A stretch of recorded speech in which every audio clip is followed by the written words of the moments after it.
युवाओं के लिए कहानी है, बड़े ध्यान से सुनना। युवा भाई बहन, राधे राधे बोलना पड़ेगा। ये कहानी उन लोगों के लिए है जिनको हमेशा भगवान से शिकायत रहती है कि भगवान ने हमारे साथ कभी अच्छा किया नहीं। बड़े गजब की कहानी है, सुना है कि नहीं है? सुना है? माटी कहे कुम्हार से तू क्या रो दे एक दिन ऐसा आएगा मैं रो दूंगी तो।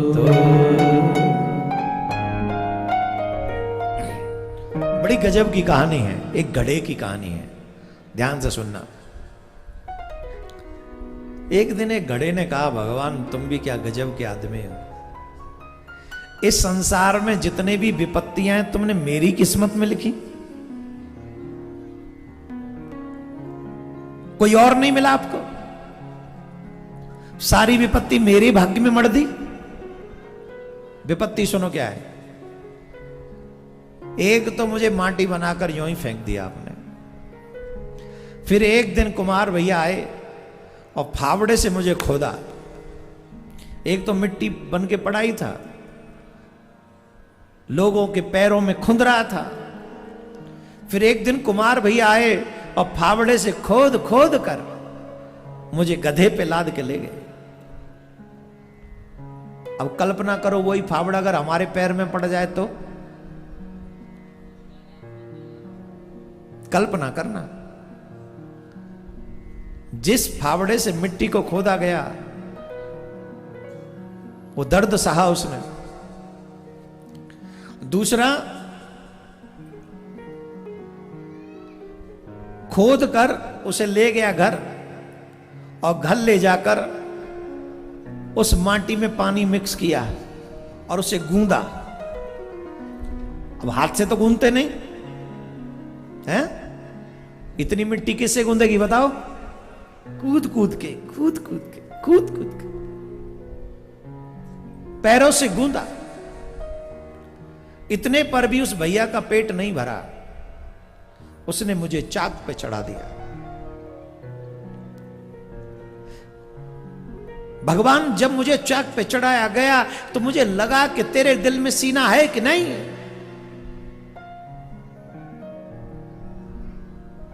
कि सारे संसार की विपत्तियां मेरे भाग्य में मर दी। चाक पे चढ़ा दिया, इतने से भी सब्र नहीं हुआ, एक डोरे से मुझे काट डाला। फिर आकार दिया जन कैसा कैसा। उसके बाद उसने हाथ लगा के मुझे जोर जोर से पीटा। मैं कोसता रहा तुम्हें कि कैसे लोग तुम्हें भगवान कह कैसे देते हैं। मेरे जैसे को भी नहीं बख्शते तुम, मुझे इतना दुख दे रहे हो। और इतने पर भी पेट नहीं भरा मुझे पीटने के बाद उस कुमार भैया का। उसने मुझे आग में रख दिया, मुझे आग में रख दिया। पूछा क्यों रखा, तो बोले पकाने के लिए। कल्पना करके देखो कि तुम्हारे आसपास आग है और तुम बैठे हो, उसे तो आग में ही रखा गया है। आग में जलकर पक के तैयार हुआ तो मैंने सोचा कि मुझे अपने घर में रख लेगा। इतने पर भी सब्र नहीं हुआ, उसने फिर गधे पे लादा और मुझे बाजार में ले गया। कहा कि अब तैयार हो गया, इसे बेचना है। आने लगे लोग मुझे खरीदने और मुझे 10-15 रुपए के मटके को भी लोग पीट पीट के देखते, ठोक ठोक के कि सही है कि नहीं।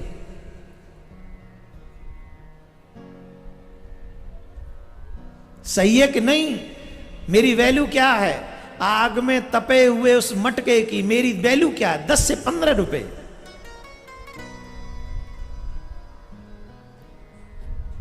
एक कोई सज्जन आया, उन्होंने 10-15 रुपए में मुझे खरीद लिया। 10-15 रुपए में खरीद कर घर ले गए और घर ले जाकर उस मटके में उन्होंने गंगा जल भर दिया और गंगा जल से भरा हुआ वो मटका संतों की सेवा में समर्पित कर दिया।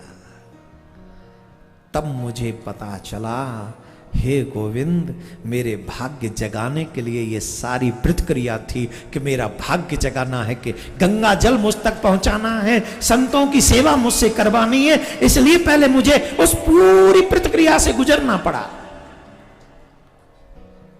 वो मिट्टी का खोदना, वो गूंदना, वो चाक पे घुमाना, फिर ठीक करना, पीटना, आग में जलाना, ये सब किसके लिए था? गंगा जल उस मटके तक पहुंचाने के लिए था और उस मटके को संतों की सेवा तक पहुंचाने के लिए था। आज वो मटका अपने भाग्य पर गर्व करता है कि जो संतों की सेवा मनुष्य योनि में भी जो है उनको भी जो प्राप्त नहीं हो पाती, मेरा सौभाग्य तो देखिए, मैं माटी का मटका होकर भी संतों की सेवा में लग गया, मेरा जन्म सुधर गया, मेरा मटका होना सफल हो गया।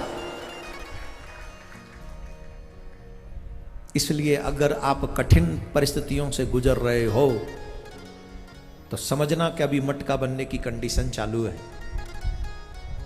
अभी परिणाम बाकी है, अभी ये व्यवस्थाएं चल रही है, तुम्हारे परिणाम तक पहुंचाने के लिए सारी स्थिति चल रही है और अंत तुम्हारा अच्छा होगा। क्यों? वो अंत तुम्हें आज नहीं दिखेगा, वो से सिर्फ ठाकुर जानता है, तुम नहीं। जैसे मटके को नहीं पता था कि गंगा जल उस तक पहुंच जाएगा, संतों की सेवा में वो पहुंच जाएगा, मटके को नहीं पता था लेकिन पहुंच गया। ठाकुर की यही लीला थी। इसलिए किसी भी कठिन परिस्थिति में धर्म को मत छोड़ना, किसी भी कठिन परिस्थिति में अपने ठाकुर से प्रीति करना मत छोड़ना।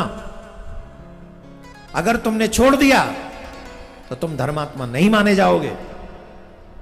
धीरज धर्म मित्र और नारी, आफत काल परखिए चारी।